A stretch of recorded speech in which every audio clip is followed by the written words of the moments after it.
mayo del 2017. ¿Qué tal? Muy buenos días. Bienvenidos a su programa Contacto Directo. Hoy son nuestros invitados Augusto Espinosa, asambleísta nacional electo de Alianza País. Vamos a hablar sobre la Convención Nacional del Movimiento, la evaluación de los resultados electorales y la renovación de la cúpula de Alianza País, de los triunfos rotundos en primera vuelta a la apretada victoria en segunda vuelta de 100 asambleístas a 74. ¿Es necesario el diálogo en vez de la confrontación? Lo vamos a analizar. También estará en nuestros estudios Guillermo Celi, asambleísta nacional electo de Creo Suma. De la decisión de no reconocer el triunfo de Lenín Moreno al diálogo en la asamblea, la decisión que deberán tomar los 35 asambleístas de la alianza Creo Suma y la situación económica del país. ¿Lo justifica? ¿Sobre qué bases? Lo vamos a analizar. Y Cristian Viteri, asambleísta independiente, miembro de la Comisión de Justicia. El caso Odebrecht y la lista de funcionarios públicos sobornados en 12 países, según confesión de Marcelo Odebrecht y 75 ejecutivos de la empresa Toachi Pilatón. El primer caso ecuatoriano en saltar las contradicciones de la Fiscalía. Lo vamos a revisar. Y antes de iniciar con las entrevistas, quienes hacemos contacto directo, queremos expresar nuestro más sentido pesar por el lamentable fallecimiento de quien en vida fue Paul Martillo Moyano, amigo, compañero, colaborador de Ecuavisa durante 14 años. Falleció ayer en Estados Unidos, víctima del cáncer. Paul ingresó a Ecuavisa como asistente de producción, luego fue productor de noticias, fue reportero de Detrás de la Noticia, de Contacto Directo, de Televistazo. Más tarde dedicó su carrera al periodismo deportivo. Dedicamos el programa de hoy en su memoria. A Paul le gustaba ser un periodista bien informado. Paz en su tumba.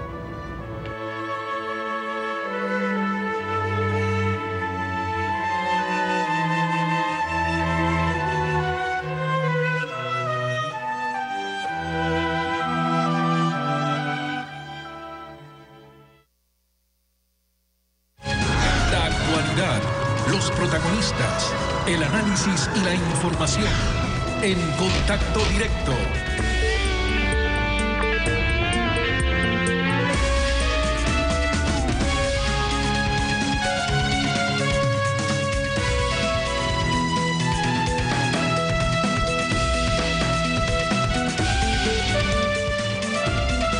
¿Qué tal, Alfredo? Buenos días, ¿cómo te va? Bueno, triste por el fallecimiento de Paul. Buenos días, Steffi, buenos días con todos. En 2013, Rafael Correa fue reelegido presidente en primera vuelta con el 54.17% de los votos contra el 42.83% de 7 candidatos opositores. Y Alianza País obtuvo 100 asambleístas de 137.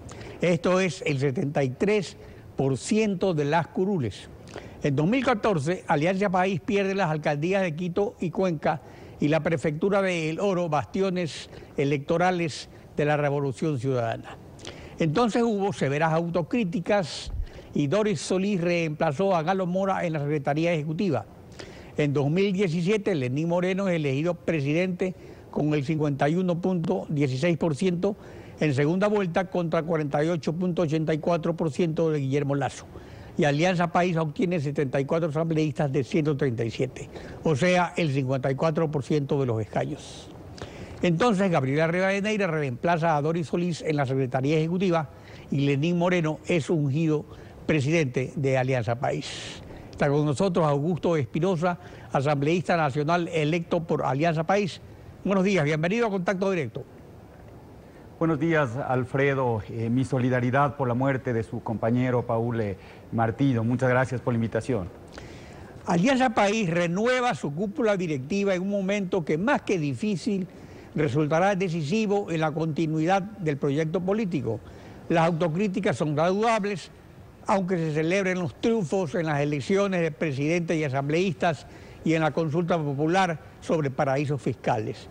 ¿Qué errores reconocen para este descenso en la votación, aunque continúan como la primera fuerza política del país? Yo creo que estamos viviendo hechos inéditos en la historia del país. Nunca antes un presidente había sido electo por 3 veces consecutivas y después, cuando termina su periodo de 10 años de gobierno, sale con altos índices de popularidad, entregando el gobierno a otro presidente electo de la misma tienda política. Sin embargo, sí nosotros creemos que es importante hacer los ajustes que sean necesarios para volver a tener los niveles de popularidad y los niveles de aceptación que tuvimos en elecciones pasadas. Muchos de los que votaron por la otra candidatura eran personas que en definitiva se podrían adscribir o tienen mucha más afinidad con el proyecto político de Alianza País que con la propuesta neoliberal de la candidatura que perdió. En ese sentido, yo creo que uno de los grandes retos que tenemos como Alianza País es la reconstitución de este movimiento progresista, es decir, provocar la unidad en el movimiento progresista, y para eso habrá que revisar algunas cosas, habrá que dialogar muchísimo. Pero aparte de los errores de ninguna parte. También tenemos el telón de fondo de una crisis económica que seguramente motivó que en su momento no se convoca consulta popular para el paquete de enmiendas, ni que tampoco se candidatice Rafael Correa a su 3ª reelección consecutiva. En todo caso, Alianza País es acta de no haber usado los paquetazos económicos del pasado, pero la realidad muestra más ajustes en la economía de los ciudadanos que en la economía del Estado. La situación económica, ¿cómo influyó también en esta declinación? Es indudable que tuvimos una etapa muy dura, que vivimos un periodo en donde se produjo una recesión económica. Sin embargo, la tendencia de largo plazo del Ecuador es hacia el crecimiento. Cuando hay shocks externos de la naturaleza que tuvimos, evidentemente hay un impacto, y el impacto se dio porque se incrementó en un punto porcentual aproximadamente el desempleo y también el subempleo. Eso afecta a la ciudadanía, y por eso el nuevo reto que tenemos durante estos próximos 4 años es retomar la senda del crecimiento económico, seguir con la reducción de la pobreza y generar mayores niveles de equidad. Afortunadamente, ya todos los indicadores nos muestran que hemos salido de ese bache recesivo, y en ese sentido más bien tenemos que ser muy optimistas de lo que se viene para el Ecuador en los próximos años. Ahora, la decisión más importante de la Convención Nacional es haber designado presidente de Alianza País a Lenín Moreno, quien ante los resultados electorales de la primera vuelta ha ofrecido una política pluralista de diálogo y apertura, porque no es hora de confrontar. ¿Está preparada Alianza País para este golpe de timón hacia una visión pluralista luego de 10 años que no ha habido tanto pluralismo? Bueno, yo creo que sí ha habido la posibilidad de discutir y debatir en el Ecuador, más allá de las acusaciones que se le puedan hacer a este gobierno. Es indudable que en los distintos medios de comunicación se ha dicho cualquier cosa, incluso se ha llegado a linchar mediáticamente al candidato candidato a vicepresidente y vicepresidente actual sin aportar ninguna prueba. Entonces, más allá de estas situaciones, yo creo que vivimos un momento histórico distinto. En el año 2006 teníamos un país absolutamente anarquizado, un país lleno de conflictos, de caos, cambiábamos de presidente cada año y medio, cada 2 años, y asistimos a 10 años de gobierno en donde se ha institucionalizado el país. Nunca antes en la historia había existido tanta estabilidad como en estos 10 años, pero llegó este momento en donde se necesita un liderazgo diferente, es el liderazgo de Lenín Moreno, que efectivamente ha hecho una oferta de diálogo. Yo creo que ese diálogo tiene que basarse en objetivos. Los objetivos los dije hace un momento: crecimiento económico, reducción de la pobreza, incremento de la equidad, y con un telón de fondo que creo que nos va a convocar a todos: mantener, conservar, cuidar de la dolarización, lograr mayores niveles de participación ciudadana, lucha frontal y absoluta contra la corrupción y la garantía de derechos fundamentales básicos como la salud y educación. Yo creo que sobre esta base podemos dialogar y podemos generar muchos avances en el Ecuador, gestando verdaderos acuerdos nacionales que en principio tienen que estar mucho más allá de los intereses particulares de cada uno de los sectores. En efecto, las dificultades económicas y la corrupción son la médula del diálogo. El presidente electo ha planteado que está dispuesto a aceptar cambios en materia tributaria y a aplicar cirugía mayor contra la corrupción. ¿Consideran dispuesta y preparada, en este caso, a la oposición para una política de concertación? Yo creo que la oposición tiene que bajar también la calentura y tenemos que promover el debate, la argumentación técnica para solucionar los distintos problemas del país. Por ejemplo, alrededor de la dolarización, es indiscutible que cualquier reforma tributaria va a afectar en forma positiva o negativa a la dolarización. La dolarización se mantiene si conservamos y promovemos una entrada de divisas y limitamos la salida de divisas. Cualquier discusión sobre lo tributario tiene que sustentarse en eso. Y de otro lado, hablar, por ejemplo, del tema de dinero electrónico con mucha más objetividad. Cuando nosotros buscamos soluciones para la economía del siglo XXI, tenemos que utilizar herramientas del siglo XXI. Y el dinero electrónico, más allá de atentar, como dicen algunos, contra la dolarización, puede ser una de nuestras principales herramientas para mantener y conservar la dolarización. Porque en la práctica lo que hace el dinero electrónico es aumentar la circulación de la moneda.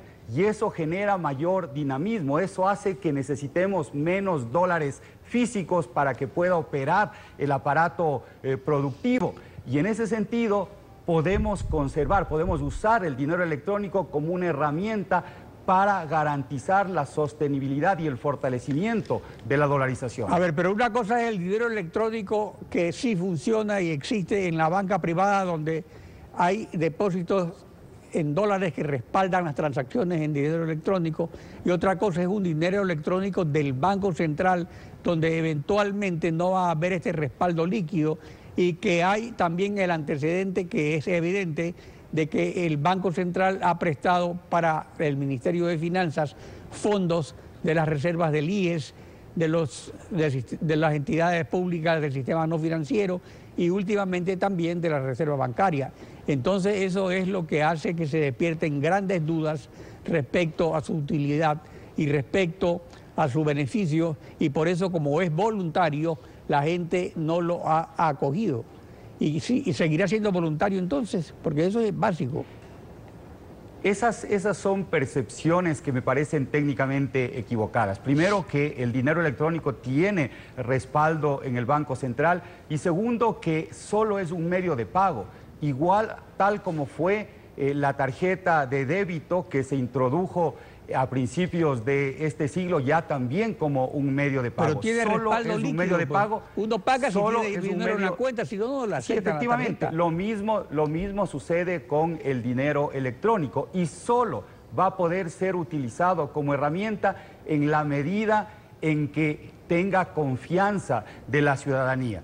Si es que la ciudadanía confía en el dinero electrónico, entonces va a seguir creciendo su uso, y el incremento de su uso genera mayor dinamismo porque, insisto, aumenta la velocidad de circulación. La masa monetaria está compuesta por las especies en circulación y por la velocidad de circulación de estas especies. Entonces yo creo que todos tenemos que contribuir, cuando hablo de consensos, a sostener la dolarización, y todos tenemos que contribuir a que el dinero electrónico se convierta en un medio de pago que dinamice y fortalezca la dolarización. Sobre esa base tenemos que discutir, no más sobre especulaciones, no más sobre esos criterios en donde digo yo creo, me parece, es que la real intención puede ser esta. No, hay que sentarse a conversar en una mesa y decir con transparencia, lo que se busca con esta herramienta es esto. Lo que buscamos con esta ley es esto otro.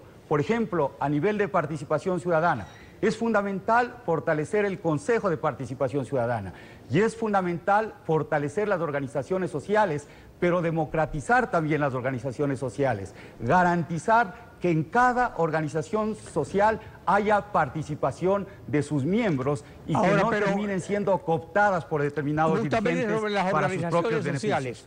La incógnita de dónde habrá más rigidez para políticas de Estado pluralista la podrían despejar pues los hechos concretos, pero para abrir el diálogo se requieren señales de buena voluntad. ¿Le parece que le ayudaría los indultos y amnistías que pide la CONAIE? Yo creo que lo primero que debemos hacer es garantizar el derecho a la protesta, el derecho a la resistencia. Pero la protesta y la resistencia, que es legítima, se convierte en ilegal cuando se atentan contra los derechos de los otros, cuando se atenta contra la vida de policías, cuando se atenta contra los bienes públicos, contra los bienes privados, y eso tiene que ser sancionado.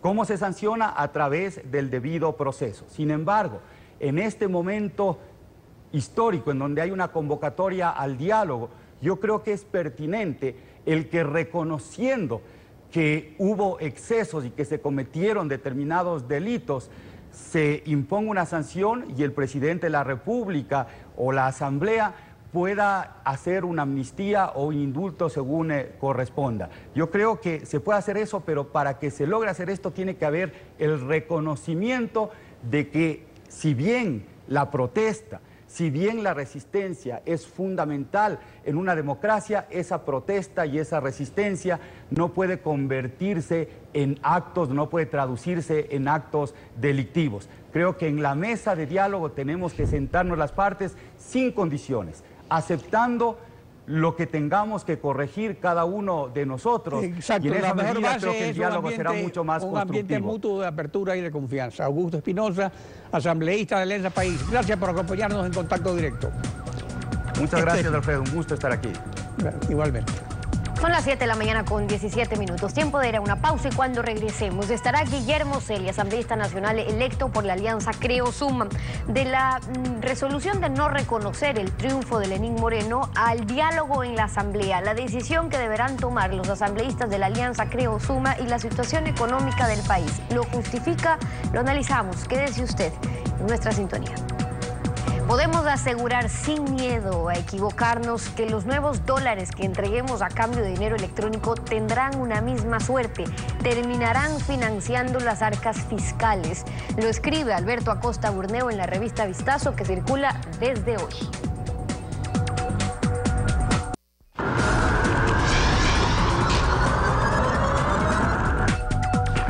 Guillermo Celi, asambleísta nacional electo por Creo Suma. Bienvenido a Contacto Directo. Muy buenos días, Steffi. Un saludo a todos los ecuatorianos. Ante todo, mi solidaridad con la familia de Paul Martillo y con ustedes, quienes integran Ecuavisa. Mi abrazo para ustedes. Muchas gracias por eso.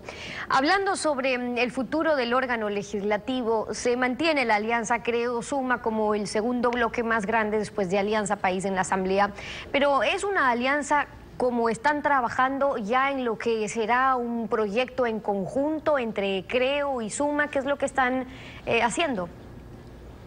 Bueno, precisamente, Steffi, hemos tenido varias reuniones. La noche de ayer hemos tenido una de las reuniones importantes de nuestro bloque en torno a varios aspectos. Hemos analizado el tema de la agenda legislativa, en la cual se ha planteado 4 elementos fundamentales o 4 ejes programáticos. Un primer eje que es en torno a un marco jurídico que permita, a través de normas, de leyes, generar, detonar empleo, emprendimiento y de esa manera apoyar a la familia ecuatoriana para salir de la profunda crisis que vive nuestro país.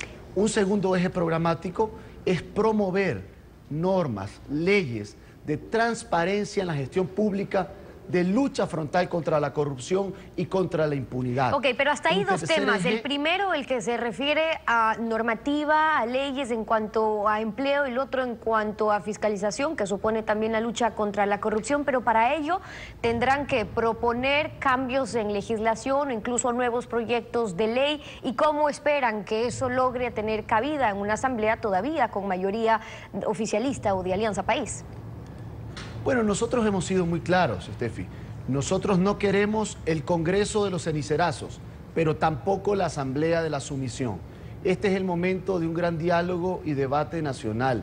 Aquí hay que deponer banderas políticas y tomar el amarillo, azul y rojo, la bandera de nuestro país, y trabajar por los ecuatorianos. Y vamos a conversar con todas las bancadas, incluyendo con la de Alianza País. Y le voy a decir normas que hemos conversado con la ciudadanía y que han sido planteamientos de nuestra alianza en torno a la campaña electoral. Primero, el tema de llevar una ley del primer emprendimiento, en el tema de detonar el empleo y el emprendimiento en el Ecuador. Por ejemplo, también el tema de la ley de zonas francas para Manabí y Esmeraldas. Eso tiene que ser fundamental. Manabí y Esmeraldas necesitan generar apoyos para salir adelante de la terrible crisis económica acrecentada por el terremoto del 16 de abril del año pasado.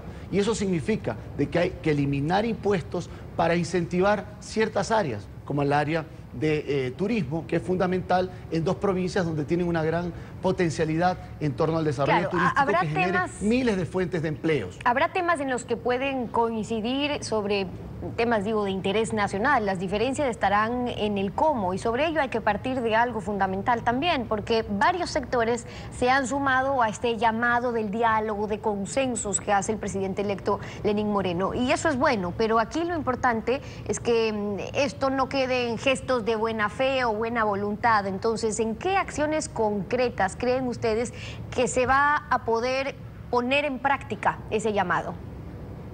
Bueno, en dos normas que acabo de señalar que son fundamentales para los ecuatorianos, o por ejemplo, en el fortalecer y fomentar sobre todo la transparencia en la gestión pública con lo que hemos llamado la ley que permita, la ley 3 en 1 para la transparencia, es decir, incorporar una nueva declaración para todo funcionario público en torno a sus intereses, el de su esposa o esposo, hijos, padres y hermanos, en torno a las relaciones de carácter comercial, contractual o de servicios con el Estado, y ver luego de su periodo si se han aprovechado del cargo o función que desempeñan para acrecentar recursos en torno a sus actividades particulares. Eso es fundamental para la transparencia. Es fundamental para la transparencia una fiscalización seria, una fiscalización que permita develar casos tan terribles que han tenido estos 10 años de correísmo. Claro. Pero también, dentro del marco de la construcción, va a ser fundamental una política social, una reforma integral en torno a la ley de educación, que permita que esos 900.000 jóvenes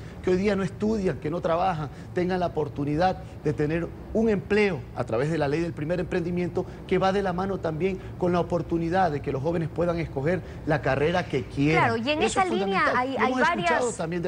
hay varias propuestas también en esa línea, pero aquí hay una realidad, y es que la oposición, ustedes también han defendido un modelo, incluso un modelo económico que dista del modelo aplicado durante esta década y en los últimos meses. Menos ingresos, pero no menos gastos. Ahora, el presidente electo va a tener que presentar a la Asamblea su proforma ya como presidente, el presupuesto, y dado que el país atraviesa otro momento que no es el del auge petrolero, ¿qué cambios concretos esperarían ustedes ver reflejados en ese presupuesto, por ejemplo? Bueno, un apoyo contundente a los gobiernos autónomos descentralizados, un apoyo contundente a la educación. La propia Constitución, que fue votada por el pueblo ecuatoriano, señala que el 6% del Producto Interno Bruto del Estado debe estar encaminado a la educación. En 10 años de correísmo solamente han llegado al 3.6, es decir, ahí hay un déficit a la educación. Y algo que es fundamental para los ecuatorianos, para esta nueva generación, es el tema de tener una educación de calidad también. Es ahí donde nosotros vamos a impulsar desde la Asamblea Nacional y sobre todo desde la ciudadanía, porque el trabajo nuestro en la Asamblea va a ser con los ciudadanos, de la mano de la familia ecuatoriana y de su futuro. ¿Por qué no establecer un llamado a una consulta popular en torno a dos temas fundamentales? El primero, que el pueblo ecuatoriano decida en las urnas si está de acuerdo o no con la reelección indefinida. Y segundo, algo que es fundamental, la ratificación del pueblo ecuatoriano o no de la dolarización. Son dos puntos fundamentales que deben ser escuchados por parte de quienes gobiernan, por parte de quienes estamos y estaremos en la Asamblea Nacional, del pueblo ecuatoriano. Tiene que darse una democracia de verdad en los próximos años, y nosotros la impulsaremos desde la Asamblea Nacional con una firme, pero firme convicción de apoyar a los más sencillos. Bueno, pero habrá que ver cuáles van a ser esos... Necesitan empleo, emprendimiento y educación. Ok, habrá que ver cuáles van a ser esos primeros pasos en esos primeros años, pero hablando de primeros pasos, el próximo gobierno tiene la oportunidad de empezar con pie derecho. Es un nuevo momento también después de 10 años. Hay pedidos de amnistías, de indultos, solicitudes de terminar con lo que, por ejemplo, los movimientos indígenas reclaman como la criminalización en las calles de la justicia. ¿Qué comienzo, qué primeros pasos esperarían o demandarían ustedes? Bueno, será fundamental, y estamos expectantes de aquello, de las acciones a tomar desde el lado del gobierno, en torno, por ejemplo, al pedido de las organizaciones indígenas en lo que es amnistía para una serie de apresados por protestas ciudadanas, por protestas sociales. Eso tiene que darse de manera importante, un cambio, un giro completo. El tema también de un debate de la ley de comunicación, que se ha convertido en una camisa de fuerzas de quien piensa diferente, de este y de cualquier gobierno que sea. También el rol de los medios públicos y el rol también, que desde nuestro punto de vista tiene que ser de inmediato, la venta de los canales incautados, que dijeron que en 6 meses los iban a vender y siguen estando en el mismo estatus. Son temas fundamentales para demostrar desde el lado del oficialismo ese cambio que los ecuatorianos hemos votado en las urnas. Y en eso nosotros estaremos encaminados desde la Asamblea Nacional para apoyar siempre y estar de la mano de la familia ecuatoriana y de su futuro. Esa va a ser la posición de nuestro bloque, de nuestro accionar en torno a esos grandes objetivos, de esos 4 ejes programáticos. 2 faltaban, el eje en torno a las políticas sociales y en torno al tema de los derechos humanos, y ahí está también una reforma al Código de la Democracia, que en este momento es fundamental discutirlo con todos los ecuatorianos. Algunas de las propuestas de Guillermo Celi, asambleísta nacional electo por la Alianza Creo Suma, hoy en Contacto Directo. Gracias por habernos acompañado. Gracias. Son las 7 de la mañana con 30 minutos. Vamos a una pausa. Al regresar estará Cristian Viteri, asambleísta independiente y miembro de la Comisión de Justicia. Vamos a hablar sobre el caso Odebrecht y la lista de funcionarios públicos sobornados en 12 países, según confesión de Marcelo Odebrecht y 75 ejecutivos de la empresa. Toachi Pilatón es el primer caso ecuatoriano en saltar. Ya lo vamos a analizar. Quédese en nuestra sintonía. Según información de su página web, la Fiscalía inició un proceso penal contra Alexei Mosquera y Marcelo Endara por presunto lavado de activos penado con 10 a 13 años de cárcel. Durante la formulación de cargos, el fiscal Wilson Toainga presentó como principal elemento de convicción la versión de Rodrigo Tacla, ex abogado de Odebrecht, obtenida a través de la asistencia penal internacional que España respondió a la Fiscalía el 5 de abril. Tacla, en su declaración, señaló que la empresa brasileña habría entregado a Mosquera $1 millón para agilizar el trámite relacionado con la hidroeléctrica Toachi Pilatón en su fase de ejecución. Este boletín de la Fiscalía fue tachado de erróneo por el presidente de la República y el fiscal Carlos Chiriboga lo corrigió. Veamos lo que dijeron el presidente y el fiscal. La Fiscalía miente. Hemos revisado de arriba abajo las declaraciones de Tacla. En ningún momento habla que ese depósito de Alexei Mosquera de febrero del 2011, cuando ya no era, desde hace 2 años, ministro de Electricidad, se relacione con Toachi Pilatón. Fue un invento. Aquí debe haber sanciones, con todo respeto, para los fiscales que indujeron al fiscal general a terrible error. Y si no se sanciona, ya tendrá que actuar la Asamblea, porque no puede ser que se trate con tanta ligereza estas cosas. En el boletín de prensa se escapó una situación que no obedece, no tiene un sustento en lo que hasta el momento las investigaciones nos dan. Esto no demerita en modo alguno lo que estamos haciendo. Creo que más bien sostiene que lo que estamos haciendo es el trabajo de seres humanos que tratamos de hacer lo mejor posible en nuestro trabajo. Y lo mejor posible de nuestro trabajo ha sido justamente, pese a que no ha habido cooperación internacional, pese a que ustedes han escuchado que no hay la famosa lista de Odebrecht, Ecuador y la Fiscalía de Ecuador, por su propia capacidad, ha llegado al punto en este tema específico. Cristian Viteri, asambleísta independiente, buenos días. Bienvenido a Contacto Directo. Buenos días, don Alfredo. Muchas gracias por la invitación. Aquí hay varias cosas que analizar, vamos una por una. La rectificación hecha por el fiscal ante el requerimiento presidencial es solo al boletín de prensa que carece de efectos jurídicos o como consecuencia también va a involucrar a la formulación de cargos en el juzgado. Don Alfredo, yo no entiendo por qué razón se retracta la Fiscalía. La Fiscalía no es que se le ocurrió decir Toachi Pilatón así por así, o se lo inventó, como dice el presidente de la República, o el Espíritu Santo les dijo, di Toachi Pilatón. No, yo les voy a decir de dónde viene lo de Toachi Pilatón. Aquí está un documento que es del Supremo Tribunal Federal de Brasil, firmado por el ministro Edson Fachin, que es el juez que reemplazó al accidentado juez Teori Sabaxi, que falleció luego, pues, que llevaba las investigaciones, y él hace dos delaciones.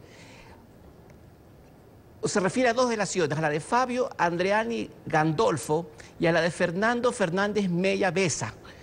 Estos dos funcionarios de Odebrecht que estuvieron en Ecuador hablan de una coima de $1 millón al ministro de Energía, un exministro de Energía de Ecuador, por una obra atinente a la hidroeléctrica Toachi-Pilatón. Aquí está el documento. En efecto, usted nos hizo llegar el documento y ahí se señala eso, pero ahí hay una duda. Alexei Mosquera era ministro de Electricidad, fue un ministerio que se creó, antes la electricidad dependía del Ministerio de Energía.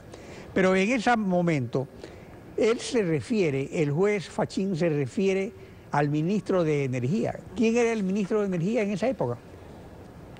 Bueno, es que entonces estaríamos hablando de que se trata de dos coimas, pues. O que estuvieron involucrados dos ministros de Energía. Sería esa la única explicación, que se trate de dos casos distintos, porque efectivamente la delación que hace Rodrigo Tacla, que es la delación que hace el 13 de febrero del 2017 a las 17:13, él tiene muy poco conocimiento de lo que ha pasado en Ecuador. Él nunca estuvo en Ecuador y, como yo lo mencioné aquí hace algún tiempo, él no manejaba las cuentas de las coimas que se hacían en Ecuador. Rodrigo Tacla dice que tiene conocimiento que se pagó $1 millón a Alexei Mosquera, ¿verdad? Que el dinero venía de Klienfeld para Tokyo Trading, y el discente dice en la propia delación que hace, no sabe de las obras de Odebrecht en Ecuador, pero él sabe que el empleado de Odebrecht en ese país era un señor Gedeón, abogado de Odebrecht para América Latina. Pero quien realmente hacía los pagos acá era Fernando Miglacio da Silva, que tenía las cuentas. Según el documento de Fachin, quien hace los pagos es la financiera que constituyó expresamente Odebrecht. O sea, Odebrecht constituyó un banco en el extranjero para pagar coimas en 12 países a funcionarios públicos, a ministros, a asambleístas, a candidatos. Esa es la verdad, eso es lo que dice ahí. Hay el testimonio de 75 ejecutivos de Odebrecht, el testimonio de Marcelo Odebrecht, que fue el que organizó y estructuró toda esta red de corrupción. Dos empresas, Constructora Internacional del Sur y Klienfeld, que es a la que se refiere Tacla, Service Limited, que tenían cuentas en PK Private Bank y en el Barclays Bank, en las cuentas en Suiza, y que recibían las órdenes de aquí de Ecuador justamente estos funcionarios, Fabio Andreani y Fernando Fernández Mella Besa. Estos dos funcionarios, que eran funcionarios en Ecuador, tuvieron, con el decreto de movilización que dictó el presidente de la República en el año 2008, prohibición de salida del país, cuando se produjo la expulsión de Odebrecht en el famoso decreto de movilización para precautelar los bienes de Toachi y Pilatón. Que el aporte de Tacla es relevante en el sentido que él cita la forma en cómo se hizo el pago del soborno. O sea, la ruta del dinero. Y la ruta del dinero, el camino que siguió el $1 millón, llega a donde Endara y a donde Mosquera. Y él lo dice porque llega a su conocimiento un acta, donde en ese acta se refleja todo, y se refleja incluso quién es Endara, y que Endara, digamos, es una persona que está prestando la cuenta y que va a recibir una comisión de $80.000 para hacer de puente con el señor Alexei Mosquera. Pero es el único caso específico que conoce Tacla. Pero lo que sí sería bueno que la Fiscalía haga y siga haciendo es seguir investigando a estas otras personas que también han hecho delaciones. Pero una cosa que es fundamental, Toachi y Pilatón no ha estado ajena a problemas. La compañía china CWE, que justamente sustituyó pero concentrémonos en el caso de Mosquera. Porque aquí hay una cosa interesante. Pero esto es importante. El reclamo que hace el presidente. El presidente plantea que Mosquera habría recibido la propina cuando ya no era ministro y que eso no es soborno, una transacción entre privados. De tal manera resulta que se podría pactar recibir el dinero al dejar el cargo para que no haya delito de funcionario público y no sea imprescriptible. Pero en derecho, el delito existe al momento de recibir el pago o al momento en que el funcionario público hace o deja de hacer algo para beneficiar a un contratista del Estado. Al momento en que reciben el pago, y sobre todo ¿para qué lo hace? Porque entiendo que cuando ya sale expulsado de Odebrecht, había que hacer liquidaciones para devolución de valores que todavía se le estaba deudando a Odebrecht, y viceversa, había que hacer cruces de cuentas por las diferentes obras que dejó Odebrecht. Y sobre esos temas, dice una de las elecciones que están hechas en Brasil, que es la razón por la cual se pagan sobornos. Pero el tema aquí, o lo grave del tema, es que se quiera adornar la realidad, que se diga que, digamos, se trata de consultorías o acuerdos entre privados. Así pasó también con la CWE, la empresa que reemplazó a Toachi Pilatón. Usted quiero que conozca que esta empresa desvió 49 millones de dólares en asesorías falsas, y eso se descubrió cuando se develaron los papeles de los Panama Papers. 32 millones en un contrato ficticio a UCAG y 17 millones a Calidad Hispania. En total 49 millones. El SRI pone la denuncia en la Fiscalía. Allanan las oficinas de Tributum, que es la empresa que hace todo ese tramado en Ecuador.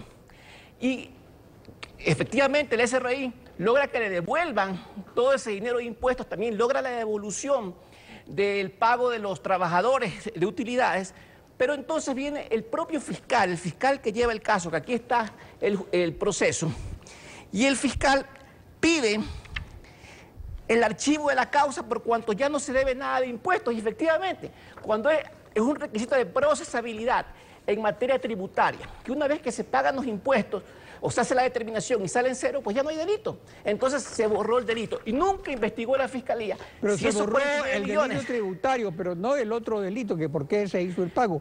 Ahora, lo interesante de eso es que el 1 de junio se termina el sigilo de la justicia brasileña sobre la famosa lista de Odebrecht, que el fiscal dice que no existe. Ahí veremos si existe o no existe. Cristian Viteri. Así es, don Alfredo, pero es fundamental solamente una cosa. Aquí no se puede quedar en este tema. Hay que investigar si esos 49 millones fueron solo para defraudar impuestos o fueron para pagar coimas al funcionario. Y eso no ha investigado la Fiscalía. Muchas gracias, don Alfredo. Buenos días. Cristian Viteri, gracias por su participación en Contacto Directo. Estefi.